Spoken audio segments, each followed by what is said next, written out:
اللہ الرحمن الرحیم۔ السلام علیکم ورحمۃ اللہ وبرکاتہ۔ معزز ناظرین کرام اور سامعین اعظام، آج میں آپ حضرات کو ایک ولی کامل، بزرگ شخصیت، جید عالم دین اور جید حافظ قرآن، تقوی، طہارت کے بڑے ہی اہتمام کرنے والے حضرت مولانا شیخ زکریا صاحب رحمۃ اللہ علیہ کے خاص شاگرد اور حضرت مولانا شیخ یونس صاحب جون پوری رحمۃ اللہ علیہ کے ساتھی کا ایک گھر دکھلانا چاہتا ہوں۔ آپ کا نام ہے حضرت مولانا محمد جمیل احمد مظاہری رحمۃ اللہ علیہ۔ آپ کا انتقال ہوئے تقریباً 20-22 سال کا عرصہ گزر چکا ہے، اور ان کا ایک واقعہ میں بتلانا چاہتا ہوں کہ واقعہ یہ ہے کہ یہ حافظ نہیں تھے، اور یعنی حضرت مولانا محمد جمیل صاحب شاگرد حضرت مولانا شیخ زکریا صاحب کی شادی ہو چکی تھی، اور یہ ابھی حافظ بھی نہیں بنے تھے، اور انہوں نے اپنے نواسے کو بھی دیکھ لیا تھا۔ تو آپ اندازہ لگائیے کہ شادی کرنے کے بعد آل و اولاد، بیوی، بال بچے یہ سب تھے، اور صرف بال بچے نہیں بلکہ بچوں کے بھی بچے تھے۔ تب ان کے گاؤں میں ایک واقعہ یہ پیش آیا کہ رمضان میں تراویح سنانے کے لیے کسی دوسرے گاؤں سے کوئی حافظ صاحب آتے تھے۔ تو ایک مرتبہ کسی سال کچھ واقعہ پیش آیا، مجھے اس کا صحیح علم نہیں ہے، تو اس موقع سے حضرت مولانا جمیل صاحب مظاہری رحمۃ اللہ علیہ نے کہا کہ اگلے سال حافظ صاحب کو نہیں بلانا ہے، یا واقعہ جو بھی ہو، میں مفہوم بتا رہا ہوں کہ انہوں نے فرمایا کہ اگلے سال حافظ صاحب کو نہیں منگانا ہے۔ چلیے، اگلے سال حافظ صاحب نہیں آئیں گے، لیکن سب اس سوچ و بچار میں تھے کہ جب حافظ صاحب نہیں آئیں گے تو تراویح کون سنائے گا؟ اور یہ اس ایک سال کے عرصے میں چھپ چھپ کے کلام پاک یاد کرنے لگے۔ یوں سمجھیے کہ یہ مدرسہ بھی پڑھا رہے ہیں اور اپنے کام میں مصروف بھی ہیں، اور ساتھ میں ایک چھوٹا سا کلام پاک رکھے ہوئے ہیں، اور اس کلام پاک سے وہ اپنا کلام پاک یاد کر رہے ہیں۔ یہ سلسلہ چلتا رہا، اور ان کی اہلیہ کو بار بار مولانا جمیل صاحب منع کر رہے ہیں کہ تم کسی کو یہ نہیں بتانا کہ میں کلام پاک یاد کر رہا ہوں۔ پھر جب رمضان کا مہینہ قریب آیا تو مولانا جمیل صاحب نے کہا کہ اس سال حافظ صاحب کو نہیں بلایا جائے گا، انشاءاللہ میں تراویح سناؤں گا۔ اب گاؤں کے سارے لوگ، سارے علماء یہ جانتے تھے کہ آپ تو حافظ ہیں نہیں، کیسے آپ تراویح سنائیں گے؟ لیکن انہوں نے ذمہ داری لی اور کہا کہ بھائی کسی کو بلانا نہیں ہے، انشاءاللہ میں ہی سناؤں گا۔ چلو بھائی، سب تیار ہو گئے کہ ٹھیک ہے اس سال حافظ صاحب نہیں آئیں گے۔ پھر کیا ہوا؟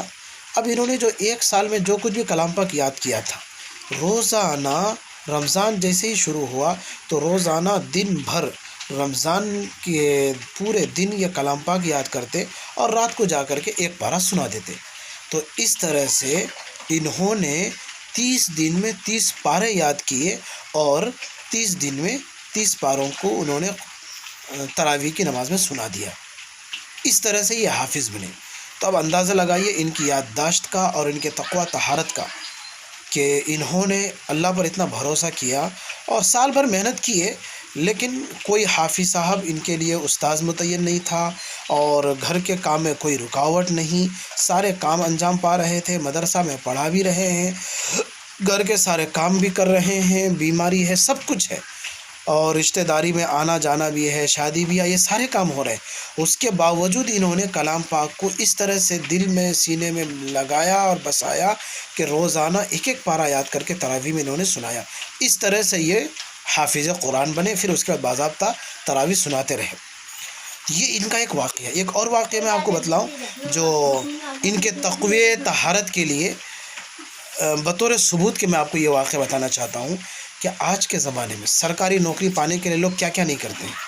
5 لاکھ 10 لاکھ روپے دینا کو تیار ہیں۔ اگر ان سے کہا جائے کہ بھائی آپ کچھ کہیں پر آپ کو جھوٹ بولنا ہے، تو بولنے کی ضرورت نہیں، خود ہی وہ جھوٹ بولیں گے، کوئی سرٹیفکیٹ نہیں ہے، پھر بھی جھوٹی سرٹیفکیٹ بنا کر کے وہ نوکری کرنے کو تیار ہے آج کے زمانے میں ہم جیسے لوگ۔ جیسے اگر کہیں پر حافظ کا پوسٹ خالی ہے، کہیں پر عالم کا پوسٹ خالی ہے، اور یہ حافظ صاحب نہیں ہے، یہ عالم صاحب نہیں ہے، لیکن پوسٹ خالی ہے، تو پیسہ خرچہ کر کے وہ ڈگری حاصل کر کے اور وہ سرکاری نوکری لے لیتے ہیں. یہ آج کا زمانہ ہے. اب مولانا جمیل صاحب کا ایک واقعہ میں بتاتا ہوں کہ ان کا واقعہ یہ ہے کہ ان سے کہا گیا کہ حضرت آپ کو کوئی پیسہ دینا نہیں ہے، صرف آپ کو صرف ایک جھوٹ بولنا ہے، صرف ایک جملہ آپ کو کہنا ہے جو حقیقت کے خلاف ہے، واقعے کے خلاف ہے، صرف وہ ایک جھوٹ بولنا ہے، آپ کی نوکری ہو جائے گی. مولانا جمیل صاحب نے کہا مجھے ایسی 100 نوکری بھی اگر مل جائے جس میں ایک جھوٹ بولنا پڑے تو میں ان تمام 100 نوکریوں کو لات مارتا ہوں، مجھے نہیں چاہیے ایسی نوکری. آخرکار انہوں نے نوکری نہیں لی، وہ نوکری کو کینسل کر دیا ایک جھوٹ بولنے کی وجہ سے، کہ اگر ہم ایک جھوٹ بولیں گے تو نوکری ملے گی. تو انہوں نے ایک جھوٹ بولنا پسند نہیں کیا، انہوں نے نوکری چھوڑنا پسند کیا. اتنے بڑے تقوی طہارت والے تھے. اور پھر اللہ تبارک و تعالیٰ نے روزی روٹی کا مسئلہ حل کیا کہ پھر ایک ایسی جگہ نوکری بھی آئی کہ بغیر جھوٹ بولے وہ نوکری ملی. لیکن کہتے ہیں لوگ کہ جو اللہ والے ہوتے ہیں، جو اچھے لوگ ہوتے ہیں، جو نیک لوگ ہوتے ہیں، جو سچے لوگ ہوتے ہیں، پکے سچے مسلمان ہوتے ہیں، ان کی عمر بہت مختصر ہو جاتی ہے. بہت مختصر عمر پا کر یہ اپنے مالک حقیقی سے جا ملے، یعنی مولانا جمیل صاحب جو حضرت مولانا شیخ زکریا صاحب کے خاص شاگرد ہیں اور حضرت مولانا شیخ یونس صاحب کے یہ ہمدرس ہیں، ساتھی ہیں. تو یہ ان کا گھر ہے جہاں میں آج آیا ہوں. اور میں چونکہ وفات پائے ہوئے ان کو 20-22 سال کا عرصہ ہو چکا ہے اور لوگ بھلا چکے ہیں ان کو. اور ان کی جو نوادرات یعنی نادر کتابیں تھیں وہ کتابیں بھی بہت سارے لوگ لے کے چلے گئے. میں بھی بہت ساری کتابیں لیا ہوں. جب اب اس گھر میں کوئی ایسا بندہ نہیں ہے جو پڑھ سکے یا پڑھے، تو بہت سارے لوگ علماء کرام آ کر کے ان کی کتاب لے لیے، مدرسے میں جمع کر دی گئی. 2-4 چند کتابیں ہیں، میں کوشش کرتا ہوں کہ وہ چند کتابیں میں آپ کو دکھلاؤں اور میں کوشش کروں گا کہ ان کی تحریر بھی میں آپ کو دکھلاؤں. اور ایک اور بات میں آپ کو بتلاتا ہوں، یہ جو مولانا جمیل صاحب تھے تو یہ روزانہ کیا کیا کرتے ہیں وہ سب لکھتے ہیں. یعنی کیفہ قضیت یومی کی ان کی ڈائری تھی. روزانہ آج کہاں جا رہے ہیں، کیا کھا رہے ہیں، کتنا خرچہ آج ہوا، آج خواب میں کیا دیکھے ہیں، یہ سب کچھ یہ نوٹ کرتے تھے. میں انشاءاللہ کوشش کروں گا کہ ان کی ڈائری بھی اگر مجھے مل جاتی ہے تو پھر میں انشاءاللہ ان کی میں آپ کو ڈائری دکھانا چاہتا ہوں. آج میرا یہ پیغام اور یہ ویڈیو بنانے کا مقصد یہ ہے کہ اپنے ان اکابر بزرگوں کو یاد رکھنا چاہیے جو اتنے بڑے، اگر یہ کہا جائے تو مبالغہ نہیں ہوگا کہ سب سے بڑے اللہ والے تھے. مجھے تو میں ابھی جس گاؤں میں ہوں یا جس علاقے میں ہوں، اس گاؤں میں ان سے بڑھ کر اللہ والا اب تک مجھے نظروں میں نہیں آیا، نہ ہی میں نے دیکھا ہے. اتنے بڑے اللہ والے، اتنے بڑے پیر، اتنے بڑے بزرگ، لیکن زمانے نے ان کو نہیں پہچانا، لوگوں نے ان کو نہیں جانا، اور لوگوں نے کیا خود اپنوں نے بھی ان کو نہیں پہچان پایا. بہت بڑے اللہ والے تھے، بہت بڑے اللہ والے تھے. یہ کیا کم بڑی بات ہے کہ حضرت شیخ زکریا صاحب کے خاص شاگرد ہیں آپ. اور میں نے جیسا کہ ابھی یہ واقعہ بیان کیا کہ 30 دن میں 30 پارہ حفظ کر کے انہوں نے تراویح میں سنایا اور روزانہ ڈائری لکھا کرتے تھے. دیکھیے انشاءاللہ میں ڈھونڈتا ہوں ان کی کوئی ڈائری اگر مل جائے تو میں سرسری دکھاؤں گا کہ دیکھیے ان کی تحریر بھی دیکھیے، ان کی ڈائری دیکھیے کیا کیا لکھتے ہیں.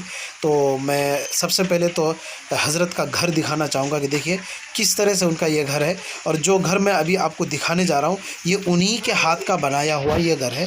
آئیے میں اب آپ کو کیمرہ بیک کر کے دکھلاتا ہوں حضرت کا گھر. حضرت کا گھر ہے یہ میں یہاں بیٹھ کر کے حضرت کے تعلق سے بتا رہا تھا. یہ دروازہ ہے، یہ پورا مٹی کا گھر ہے. یہ دیکھیے میں اب گھر کے اندر جاتا ہوں. یہ دیکھیے میں نے دروازہ کھول دیا. یہ دیکھیے اب میں گھر کے اندر داخل ہوں. تھوڑا سا اوپر والا حصہ دیکھ لیجئے کس طرح سے ان کا گھر ہے. یہ دیکھیے یہ گھر کے اندر کا حصہ ہے. یہ دیکھیے یہ آسمان دکھ رہا ہے. یہ جو میں تھوڑا زوم کرتا ہوں، یہ دیکھیے یہ آسمان دکھ رہا ہے. اس طرح سے ان کا گھر ہے، خود انہی کے ہاتھ کا بنایا ہوا ہے. یہ اور بات ہے کہ اس میں مرمت کیا گیا. یہ دیکھیے باہر کا حصہ دکھ رہا ہے پورا. یہ ان کا گھر ہے. یہ دیکھیے اس زمانے کے بنائے ہوئے، یہ کوٹھی کہتے ہیں. یہ گھر ہے حضرت کا. یہ سب چاول دھان رکھنے کے لیے یہ سب مٹی کا بنایا ہوا ہے.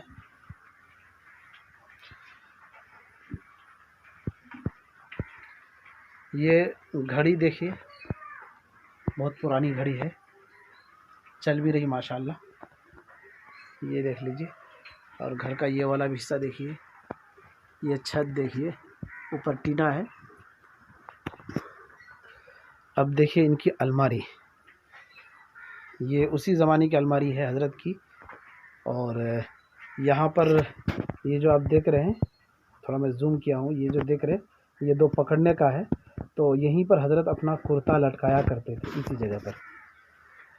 جب یہ حضرت کا انتقال ہوا تھا تو ان کا ایک چھوٹا نواسا جن کا نام محبوب ہے، تو اس بچے نے اصرار کیا تھا کہ ہم اپنے نانا کے پاس جائیں گے، تو مجبوراً یوں سمجھے کہ بچے کو دھوکہ دینے کے لیے اس جگہ پر بہت دنوں تک ان کے کرتے کو لٹکا کے رکھا گیا تھا، اور یہ کہا جا رہا تھا کہ تمہارے نانا ابھی مدرسے سے نہیں آئے ہیں، یہ دیکھو کرتا لٹکایا ہوا ہے یہیں پر لٹکا۔ اب آئیے میں کتاب دکھانا چاہوں گا، یہ دیکھیے، یہ چند ہی کتابیں ہیں، ابھی میں کھول کے بھی دکھاؤں گا آپ کو، تھوڑا باہر سے دیکھ لیجیے، یہ چند ہی کتابیں ہیں۔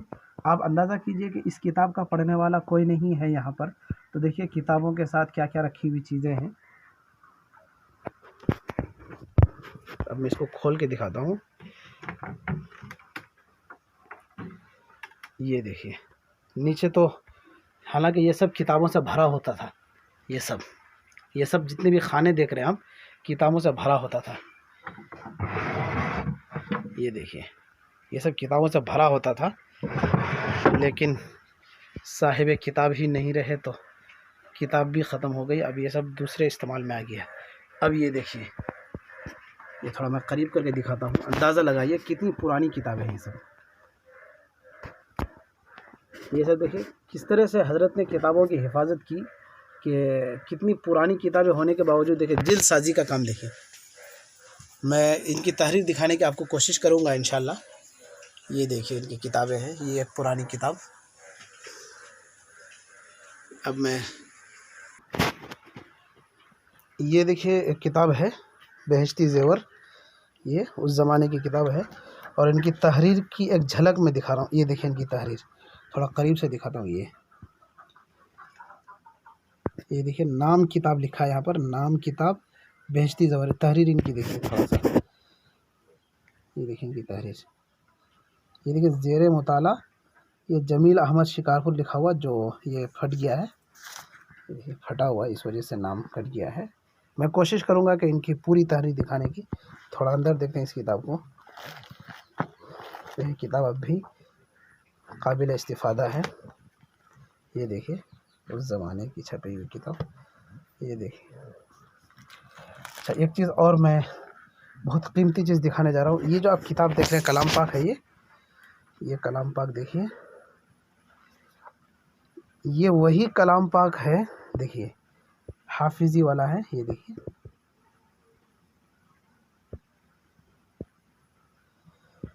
یہ وہی کلام پاک ہے جس کو یہ ہمیشہ اپنے سینے سے چپکا کر کے رکھتے تھے، یہاں تک کہ میں نے دیکھا ہے کہ یہی وہ کلام پاک ہے، جب وہ لیٹتے تھے تو ان کے سینے پہ یہ کلام پاک ہمیشہ ہوا کرتا تھا، چلتے پھرتے اٹھتے بیٹھتے وہ اسی کلام پاک کو رکھتے تھے۔ کیسے کیسے مجھے یہ کلام پاک مل گیا، یہ وہی کلام پاک ہے جس کو انہوں نے 30 دن میں، یعنی رمضان کے 30 دنوں میں ایک ایک پارہ حفظ کر کے تراویح میں سنایا تھا، یہ وہی کلام پاک ہے ماشاءاللہ، اندر کچھ بھی نہیں ہوا، بالکل صحیح سالم ہے، بس پہلا صفحہ یہ پھٹا ہوا ہے، باقی یہ وہی کلام پاک ہے، دیکھ لیجئے کلام پاک مبارک کتاب، اور حضرت اسی کلام پاک کو اپنے ساتھ رکھا کرتے تھے، اور اسی سے وہ حافظ بھی بنے ہیں، خود سے بغیر استاذ کے حافظ بنے اور تراویح کی نماز پڑھائے۔ دو ایک کتاب میں اور دکھانے کی کوشش کرتا ہوں، یہ کتاب اور دیکھیے، یہ ترجمہ کلام پاک ہے حضرت ہی کا، یہ دیکھیے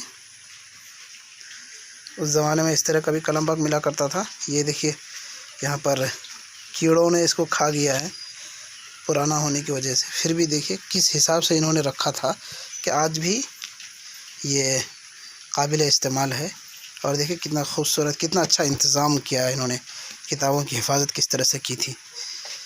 میں ابھی تحریر ڈھونڈ رہا ہوں، ان کی کوئی تحریر یا کوئی ڈائری مل جائے جو میں آپ کو دکھلا سکوں۔